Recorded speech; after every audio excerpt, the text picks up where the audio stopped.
عشاء سے جتنے بھی بادشاہ گزرے ہیں سب کا تعلق اولیاء سے رہا، خانقاہوں سے تھا۔ شاہ جہان بادشاہ تھا بر صغیر پاک و ہند میں، بڑا نام ہوا شاہ جہان کا۔ یہ حضرت میاں میر رحمۃ اللہ تعالیٰ علیہ کے کچے حجرے میں جا کے بیٹھا کرتا تھا، اور اس نے تخت طوس بنوایا تھا۔ 18 کروڑ اس وقت اس پہ لاگت آئی۔ جب اس کی رونمائی ہوئی تو اس نے بڑے وزراء کو، امراء کو اس کی رہنمائی میں بلایا۔ جب سب جمع ہو گئے تو یہ بادشاہ وقت شاہ جہان تخت پہ آ کے بیٹھنے لگا، تو اس نے اپنے غلام کو کہا کہ پانی لے کے آؤ۔ وہ پانی لے کے آیا، شاہ جہان نے وضو بنایا۔ جو بنانے والا انجینئر تھا وہ پریشان ہو گیا کہ اتنا مہنگا تخت اور تخت کے اوپر بادشاہ وقت پانی بہا رہا ہے۔ بادشاہ اس کے ارادوں کو بھانپ گیا اور کہنے لگا کہ تو فکر نہ کر، تو بس یہ دیکھ کے میں کیا کرنے لگا۔ مصلہ بچھایا، مصلہ بچھا کے دوگانہ نفل پڑھے، نفل پڑھ کے لوگوں کو مخاطب ہو کے کہنے لگا، لوگوں سنو، میں جب گھر سے چلا تو میری نظر میں وہ لوگ آئے جو مجھ سے پہلے تخت پہ بیٹھے ہیں، یعنی کہ میرے ذہن میں فرعون آیا، نمرود آیا، جو تخت پہ آ کے بیٹھے تو انہوں نے کہا انا ربکم الاعلی،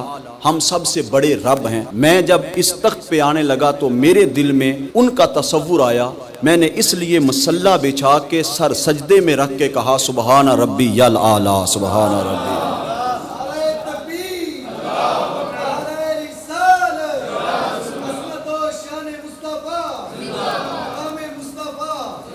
سبحان ربی الاعلی، سبحان ربی الاعلی۔ تو یہ شاہ جہان کی تربیت کہاں سے ہوئی؟ یہ حضرت میاں میر رحمۃ اللہ تعالیٰ علیہ کے کچے حجرے میں جا کے بیٹھا کر شاہ جہان کو یہ جو سوچ، فکر، خیال، تصور، اس کا جو نظریہ بنا، یہ حضرت میاں میر رحمۃ اللہ تعالیٰ علیہ کے کچے حجرے میں جا کے بیٹھا کر۔ جب آپ درویشوں کے پاس بیٹھیں گے، اللہ والوں کے پاس بیٹھیں گے، اہل علم کے پاس بیٹھیں گے، آپ کے تصورات، خیالات میں نمایاں تبدیلی آئے، آپ کے الفاظ میں خوبصورتی آئے گی، آپ کی سوچ میں خوبصورتی آئے گی۔